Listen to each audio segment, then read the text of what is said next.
two sisters, left penniless, bought an old circus building, hoping to start their lives afresh. But as soon as they entered the dome, the place seemed to come alive. At night, a sound rang out beneath the arena that changed everything. See what they found under the stage after decades of silence. Subscribe to the channel and write in the comments which city you are watching from. The morning fog clung to the highway like smoke as the sisters drove north, the world narrowing into a gray tunnel of damp silence. The radio had stopped working miles ago, and only the steady thrum of the engine filled the air. Linda Rose sat in the passenger seat, with her hands folded in her lap, watching the empty fields roll by. She had never liked traveling without purpose, but this trip felt like an escape from a life that had slowly stopped belonging to her. The city had taken everything: her job, her apartment, the faint illusion that routine could protect her from disappointment. At 47, she had spent decades behind a desk, balancing other people's accounts, living carefully, cautiously, like someone tiptoeing around a life rather than inside it. Now all she had was a box of papers and a sister who refused to let the world define the terms of their failure. Claire Hayden drove with one hand on the steering wheel, her window cracked open despite the cold. The wind lifted strands of her hair, and she squinted through the mist as if determined to see what waited beyond it. She was 5 years younger, but looked older in a way that had nothing to do with age. Her eyes had learned too much about disappointment. Her mouth held the shape of old defiance. She had left her husband 3 months earlier, walking away from a house full of silence and credit card debt. "If we're going to fall apart," she had told Linda that night, "we might as well do it somewhere interesting." They had packed everything they owned into the back of Claire's battered Van 2 suitcases, a coffee maker, a toolbox, and a stack of faded photographs that neither could throw away. For days they stayed in a motel outside Portland, the kind of place where the wallpaper peeled and the air smelled faintly of cigarettes and bleach. Linda had spent those nights staring at the ceiling, counting the ticks of the cheap wall clock, and wondering what it would feel like to be seen. Not as a clerk or a cautionary tale, but as a person who still had a story left to tell. It was Claire who found the advertisement. She had been flipping through a local paper in the diner downstairs when her eyes caught a small notice tucked between listings for fishing boats and farm equipment. For sale. Old Moonlight Circus property. Coastal town. Historic structure. Needs renovation. Price negotiable. The photo was barely visible, a grainy image of a domed building half hidden by trees, its sign leaning at an angle like an exhausted memory. Linda had laughed when she first heard the idea. "A circus? You're joking." "Not a circus anymore," Claire said. "Think of it as a project. We could turn it into a cafe, a gallery, maybe even a theater. Something alive. You hate small towns. I hate living like we're already dead." 2 days later, they were on the road, following directions written in a shaky hand that looked as old as the property itself. The fog grew thicker the farther they went, until the world around them seemed to vanish entirely. When the road finally split into a gravel path lined with crooked pines, Claire slowed the car and rolled down the window. The air smelled of salt and rust. Somewhere beyond the trees, they heard the faint cry of gulls and the rhythmic crash of waves. The circus appeared suddenly, rising out of the mist like a memory someone had tried to forget. The dome was vast, its metal skin dulled to the color of old pewter. Strips of paint peeled from the sign above the entrance Moonlight Circus, the letters curling like smoke. Wild grass grew waist-high around the fence, and a row of cracked ticket windows gaped like broken teeth. Linda felt an unexpected shiver run through her. The place was undeniably beautiful in its ruin. A man waited by the gate, his shoulders hunched inside a brown wool coat. His face was thin and pale, his hair the color of saltwater foam. "You must be the sisters from Portland," he said when they approached. "Name's Ray Martin. I keep an eye on the place for the bank." His voice had the rasp of long years spent talking to no one.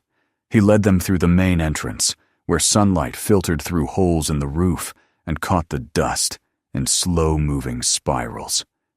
The arena stretched wide and empty, the wooden benches warped by decades of moisture. In one corner stood the remnants of a stage, a circle of planks, surrounded by sagging ropes and rusted ladders. The air smelled of sawdust, mold, and something faintly sweet, like old perfume. Claire turned slowly in place, her eyes bright with possibility. "It's huge," she whispered. "Can you imagine concerts here? Or plays?" Linda ran her fingers along a row of benches, feeling the splinters catch her skin. "Or ghosts," she murmured. Ray laughed softly, though his eyes did not. "There are stories, sure. People say the place is cursed. But every town with a tragedy has its curses. Back in '87, the Moonlight had its own scandal. Performer disappeared during a show. Lily Moreau, they called her. Queen of Illusions. Never found a body.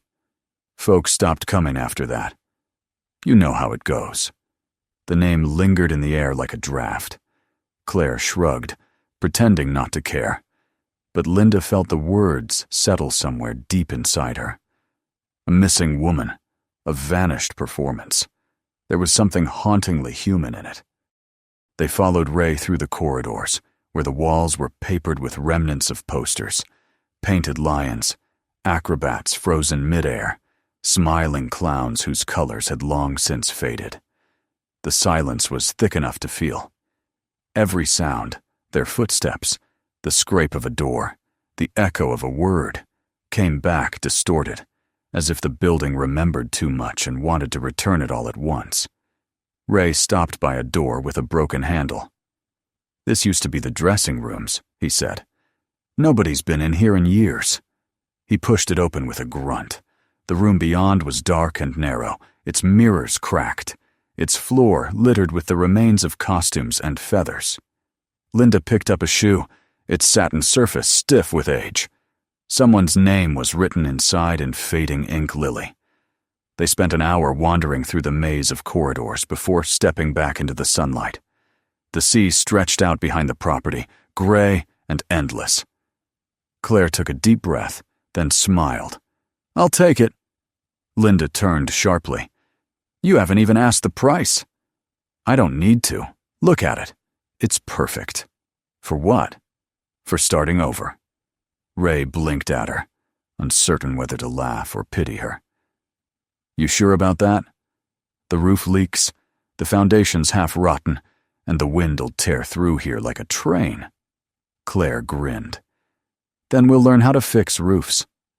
Linda wanted to protest, to remind her that they had no money, no plan, no reason to believe this ruin could become anything but another failure. But as she looked at the building, she felt something stir, a quiet pull she couldn't name. Maybe it was the same ache that had kept her from leaving the motel, or the way Ray's story had hung unfinished in her mind. Whatever it was, it felt alive. They signed the papers that afternoon, sitting on the hood of the van while the wind whipped the sea spray across their faces. Ray handed them a ring of keys, their metal worn smooth by years of use. "If you hear music at night," he said, half smiling, "don't answer. The ones who stayed too long, they still think the show's going." The sisters laughed, though neither found it funny. That night, they stayed in the Circus for the first time. They spread sleeping bags on the floor near the old rink, lit 2 candles, and shared a bottle of cheap red wine. Outside, the storm gathered, rain tapping against the broken panels of the dome. Claire talked about ideas, painting the walls, turning the main floor into a cafe, hosting small plays. Her voice was full of motion, but Linda only half listened. She was watching the way the candlelight trembled on the far wall, how the shadows seemed to move even when the air was still. When Claire finally fell asleep, Linda remained awake, staring into the dim glow of the dying candles. The wind moaned through the cracks above, and somewhere high in the rafters, something creaked, a slow, deliberate swing, as if a trapeze still hung from its ropes. She told herself it was just the storm, but when she closed her eyes, she saw flashes of a stage lit in silver, a woman stepping into the light with a smile that did not reach her eyes. She drifted into uneasy sleep and dreamed of an audience that never stopped clapping, of a voice whispering beneath the applause, soft and pleading. "Find me." Morning came with a pale, colorless sun. The storm had passed, leaving puddles that glimmered across the arena floor. Claire brewed coffee on a camping stove and handed Linda a mug, her face tired but triumphant. "We did it," she said. "We actually own something." Linda nodded slowly, watching the steam curl upward. "Something that used to belong to ghosts. Then we'll give them company." They spent the day exploring the property in daylight, taking notes and making lists of repairs. The building was worse than they'd thought. The roof sagged, the wiring was a tangle of corrosion, and whole sections of the stands were close to collapse. But the air smelled cleaner, less oppressive, as if the place approved of their presence. In the afternoon, while sorting through boxes near the backstage corridor, Linda found a small crate labeled Private, L. Moreau. Inside were photographs, a woman in a sequined costume smiling beside a white horse, another of her standing on the shore with the circus tent behind her. The images were cracked, the paper yellowed, but the woman's eyes still held a strange, hypnotic light. Beneath the photos lay a folded playbill from the night of her disappearance, The Moonlight Illusion, a farewell performance by Lily Moreau. Linda ran her fingers over the words, tracing the embossed silver ink. Something inside her tightened, an echo she couldn't explain. She showed the find to Claire, who shrugged. "Probably worth a few dollars to a collector. It feels wrong to sell it." Claire looked at her curiously. "You're acting like she's still around." Linda hesitated. "Maybe she is." That night, the wind returned, soft but constant. Linda woke near midnight to the sound of music, a faint waltz drifting through the air, thin and distant, like something played on a gramophone behind a wall. She sat up, heart pounding, and listened. The melody faded, replaced by silence. In the far corner of the arena, one of the old mirrors caught a glint of light, though there was no source for it. When dawn came again, the fog had rolled back from the sea. The sisters stood outside, staring at their new beginning, the battered dome shining weakly in the sun, the ocean breathing beyond it. Claire slipped her arm through Linda's and smiled. "You see? It's not haunted. It's waiting." Linda nodded, though her gaze lingered on the roofline where the shadows moved just a fraction too long before disappearing. The wind shifted, carrying the smell of salt and rust and the faintest echo of applause. As they turned to go inside, a single feather drifted down from the rafters, white and weightless, landing at Linda's feet. She bent to pick it up, her breath catching for reasons she couldn't name. The world around her felt suspended between silence and revelation, as if the building itself had just taken a breath. By nightfall, she would remember Ray's warning. If you hear music, don't answer. But for now, she only smiled faintly, tucking the feather into her pocket, unaware that the curtain on their new life had already begun to rise. The mornings in Moonlight Circus always began the same way. Gray light filtering through the cracked dome, dust dancing in the beams like restless spirits. The ocean roared faintly in the distance, and the gulls cried as if echoing something lost long ago. Weeks had passed since the sisters moved in, though time there seemed to move differently, bending and folding around the building's breath. Every sound carried a memory, and every corner looked as if it waited to be remembered. The days filled themselves with labor. Claire spent hours scraping paint off the old ticket booth and measuring planks to replace the broken seating rows, humming under her breath as she worked.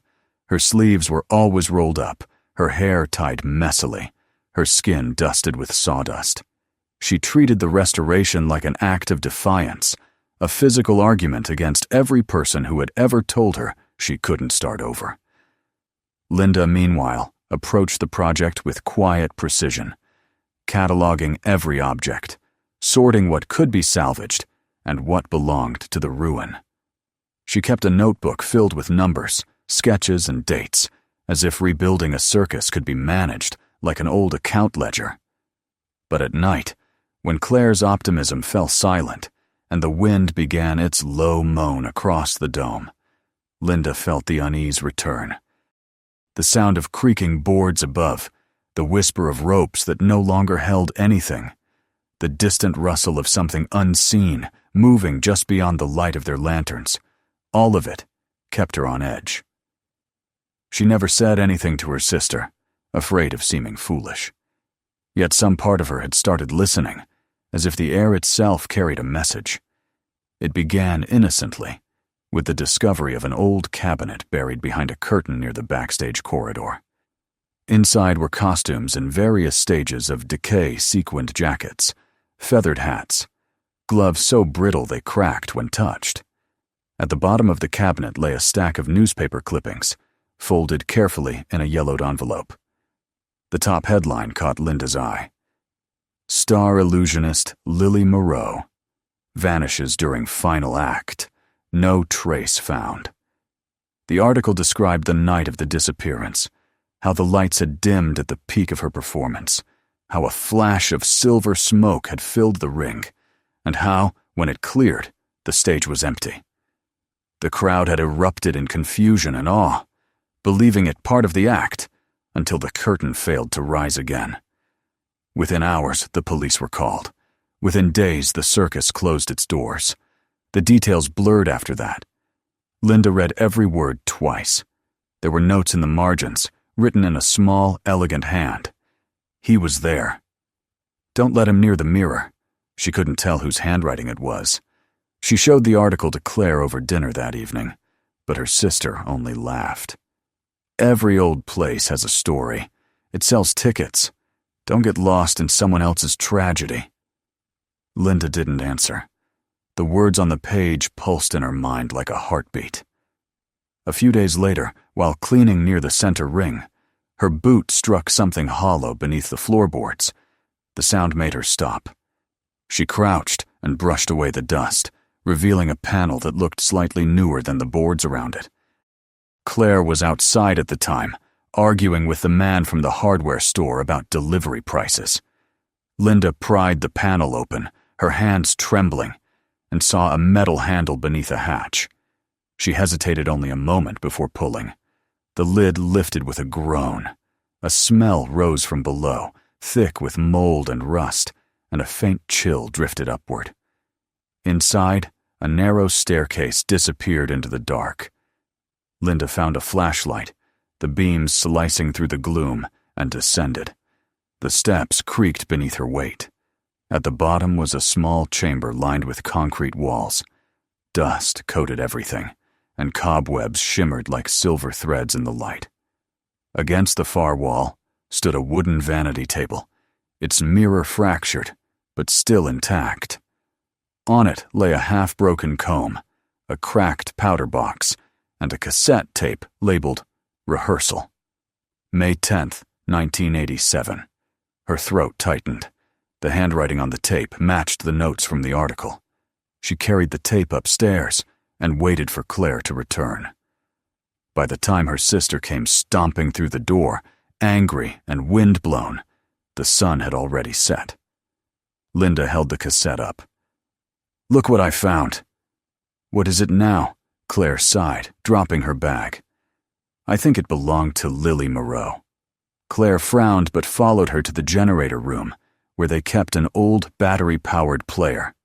The tape hissed at first, then came to life. A woman's voice filled the air, soft, melodic, almost whispering. "This isn't how it was supposed to end," she said. "He said the act would make me disappear. But not like this. If he finds out I stayed." There was a pause, then a sound, a quick breath, a startled cry, the scrape of a chair, and silence. A few seconds later came the faint, unmistakable rhythm of footsteps. Then nothing. When the tape clicked off, Claire's face had gone pale. "Probably just some rehearsal prank," she said too quickly. "Old tapes pick up noises." Linda shook her head. "That wasn't noise," they argued quietly. Claire wanted to throw the tape away, to seal the hatch and forget it existed. Linda insisted they needed to understand what happened. She didn't know why it mattered so much, only that she felt responsible, as though Lily's voice had chosen her. That night, Linda couldn't sleep. The rain drummed steadily against the dome, and the shadows moved across the walls in slow, breathing patterns. Sometime after midnight, she heard it again. The faint scrape of a chair, the echo of footsteps above her bed. She sat up, holding her breath. "Claire?" she whispered. No answer. She rose, wrapped a blanket around her shoulders, and crept into the corridor. The air felt colder there, damp with the smell of sea and rust. Her flashlight beam flickered across the walls, catching the edges of old posters. One showed Lily Moreau smiling beneath the words, "The Queen of Illusions, one night only."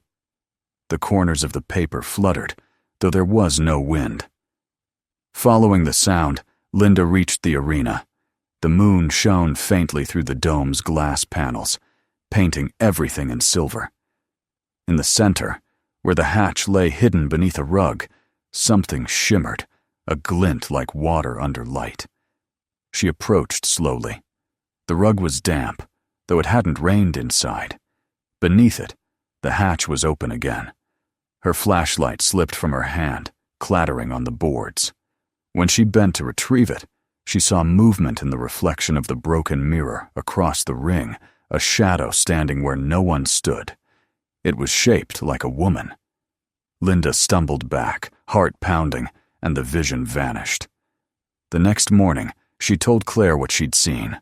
Her sister rubbed her temples. "You're exhausted. We've been working non-stop. You're seeing what you want to see." "I'm seeing what's here," Linda said quietly. "This place is trying to tell us something." Claire didn't respond. For the rest of the day, she kept her distance, muttering about real-world problems, budgets, repairs, deadlines. But when night came again, she found herself avoiding the arena. The days grew heavier. Linda began spending hours in the basement, cataloging objects she found in the hidden room. She discovered a perfume bottle with traces of lilac scent, a diary filled with blank pages, except one. "He promised the illusion would free me. There were sketches of stage designs, notes about light positions, a list of names she didn't recognize. She felt as if she were piecing together a story that had been deliberately erased. One afternoon, as she examined the vanity table, she noticed something carved faintly into the wood beneath the mirror. "Don't let him near the mirror." The words were nearly invisible under layers of grime. The discovery chilled her. She turned off the flashlight and sat in silence, listening to the steady drip of water somewhere beyond the walls. The sound seemed to form a rhythm, almost like breathing. She stood abruptly and climbed back up, locking the hatch behind her. That evening, while she was preparing dinner, she heard the floorboards creak in the hallway. "Claire!" she called. No answer. She stepped into the corridor and froze. The generator light flickered, casting long shadows along the wall. At the far end stood a figure in a white dress, facing away. Linda's voice caught in her throat. The figure didn't move. The dress shimmered faintly, sequins catching the dying light. Then, without sound, it vanished. She dropped the pot she was holding. It shattered across the floor. Claire came running, alarmed, but Linda couldn't speak. She only pointed down the hall. When Claire looked, there was nothing. That night, neither of them slept. The wind screamed across the dome like laughter. In the following days, the tension between them deepened. Claire blamed the isolation, the exhaustion, the weight of their new responsibility. Linda blamed silence. "The truth is still here," she said. "She wants us to find it." Claire didn't answer, but something in her began to change too. Once, while patching a leak near the ceiling, she swore she heard faint music, an old waltz, soft and distant. When she looked down, she thought she saw Linda standing in the center of the ring, eyes closed, as if listening to something only she could hear. One evening, Ray appeared again, unannounced, carrying a lantern. His face looked older, worn by the sea wind. "You found her things, didn't you?" he said quietly. Linda hesitated. "We found a room." He nodded slowly. "She never left that night. They made sure of it. The man who ran this place, he was cruel, and he was scared. She saw something she shouldn't have. The illusion was supposed to make her vanish for a minute. Instead, it made her disappear forever." Claire stepped forward. "Are you saying he killed her?" Ray looked toward the ring, where the light trembled on the floorboards. "I'm saying the show never ended. That's why I told you not to answer if you heard music." He turned to go, his voice fading. "If you want peace, let her rest. If you want truth, be ready to pay for it." The door closed behind him, leaving the sisters in silence. That night, the storm returned, fiercer than before. The sea thundered against the cliffs, and the dome rattled like a drum. Linda lay awake, the sound of rain mixing with something else, a faint, rhythmic knock from below the floor. She rose and crossed the arena, her lantern swaying. The knocking grew louder. The hatch was open again. Inside, the mirror shone faintly in the lamplight. On its surface was the outline of a hand, small, delicate, pressed against the glass from within. The fingers moved slightly, leaving streaks in the dust. Linda froze, unable to breathe. Then, slowly, she raised her own hand and placed it against the reflection. The glass was cold and trembling, like skin under ice. A whisper rose from the depths, soft but clear. "Show them my act." The lantern flickered, and the mirror clouded with condensation. When she stepped back, the handprint was gone. By morning, the storm had passed, but the air inside the dome felt different, charged, awake. Claire found her sister sitting near the ring, pale and silent, her notebook open beside her. "She spoke to me," Linda said quietly. Claire's face hardened. "We're leaving tomorrow." Linda didn't respond. The hatch, still slightly ajar, exhaled a faint breath of cold air that carried with it the scent of lilacs and smoke. The days that followed the storm blurred together like damp pages of a diary. The sisters no longer spoke much, their words reduced to the necessary. Claire packed boxes, folded clothes, made lists, always with an air of finality. Linda watched her in silence, as though observing someone rehearsing an ending. She hadn't slept properly since the night she saw the handprint on the mirror. Each time she closed her eyes, she heard the whisper again, soft as breath against glass. "Show them my act." The phrase echoed through her waking hours too, clinging to her like salt on skin. Outside, the wind had shifted. Spring was coming, but the air still tasted of the sea's cold breath. The circus dome, battered yet proud, loomed above the cliffs like a relic resisting erasure. Linda walked its corridors daily, tracing her fingers along cracked walls, touching remnants of posters, costumes, lights. The building no longer frightened her. It felt almost familiar, as if it had accepted her presence. Sometimes she even spoke aloud, narrating her thoughts as she cleaned or sorted through boxes. And sometimes, faintly, she thought she heard a second voice answer. Claire tried to ignore it all. She made phone calls to potential buyers, spoke with local officials about permits, and contacted a man in town who was willing to take the scrap metal from the arena. When she brought up selling, Linda merely nodded, but her eyes were distant. "Sell if you must," she said one morning. "But before you do, I have something to finish." Claire sighed. "Linda, it's over. We've done what we could. This place isn't a dream, it's a tomb." Linda looked at her calmly. "Then let me make it a memorial."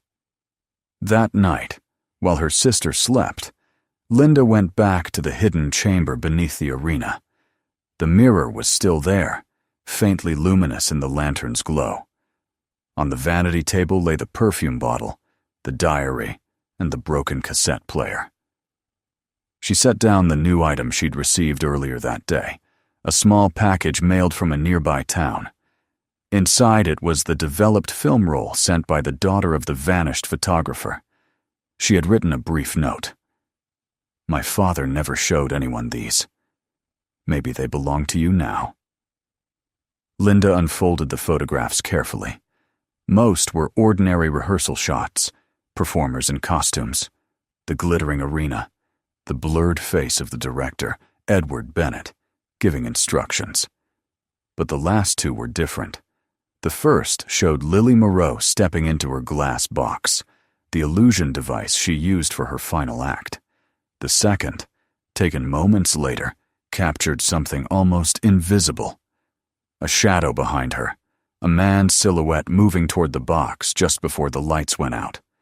Her heart pounded. It wasn't just a shadow. She recognized the profile, faint but unmistakable, from another photograph hanging in the Circus office upstairs. Edward Bennett's son, Richard, then a young man in his 20s. He had inherited his father's business after the tragedy, and rumor had it, he now held political office in a nearby city. The resemblance was clear, undeniable. Linda sat there, staring at the image, as the mirror behind her began to fog with cold mist. Her breath hitched. In the reflection, she saw Lily again, not solid, not spectral, but as a shimmer of light and movement, a flicker of memory preserved in glass. The apparition seemed to tilt its head, eyes pleading. "Show them my act." When morning came, Linda had made her decision. She climbed to the top of the dome, where the old control booth stood, and rummaged through its dusty drawers until she found the projector and a box of film reels. By noon, she had everything she needed for a single evening performance: a stage, a screen, and an audience. Claire returned from town that afternoon to find her sister hauling chairs from storage. "What are you doing?" she demanded. "I'm inviting people," Linda said simply. "A few of the townsfolk, Ray. Maybe that reporter from the Gazette. They should see what happened here." Claire stared at her. "You can't just—" "I have to. It's the only way she'll rest." The conviction in her voice silenced Claire. Against her better judgment, she helped. They swept the arena, strung extension cords from the generator, lit lanterns along the aisles. As evening fell, the building began to glow from within, the glass panels of the dome reflecting the sea's dying light. Word had spread quickly by 7 o'clock. A handful of locals stood outside, curiosity overcoming superstition. Even Ray appeared, hat in hand, his expression grave. When the small crowd settled on the wooden benches, Linda stepped into the ring. She wore a dark coat and held the photographs in one hand. Her voice trembled at first, but steadied as she spoke.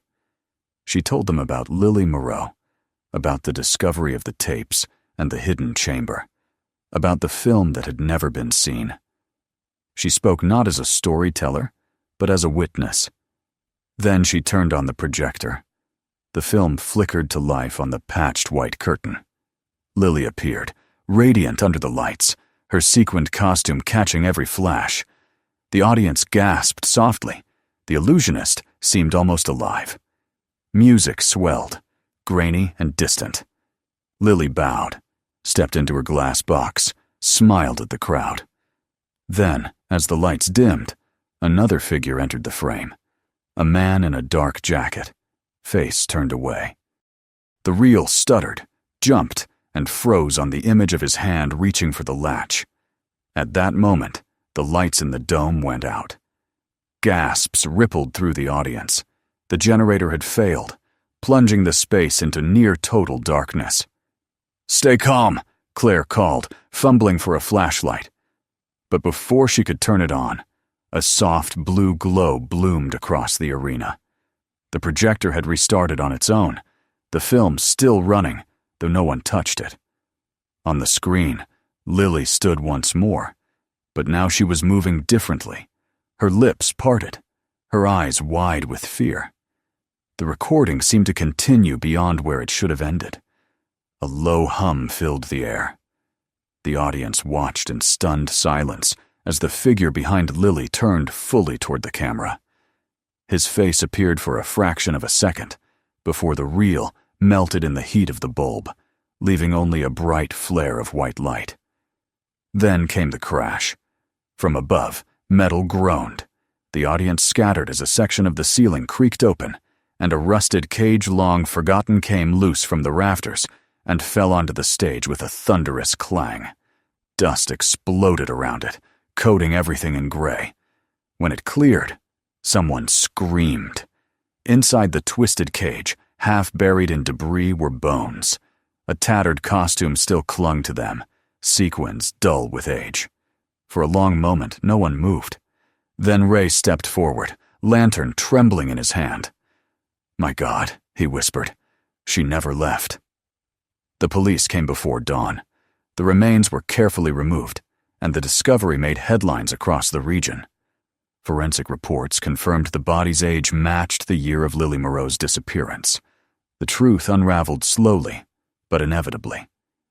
Edward Bennett had died in a suspicious fire weeks after Lily vanished, and his son, Richard, had used his influence to suppress further investigation.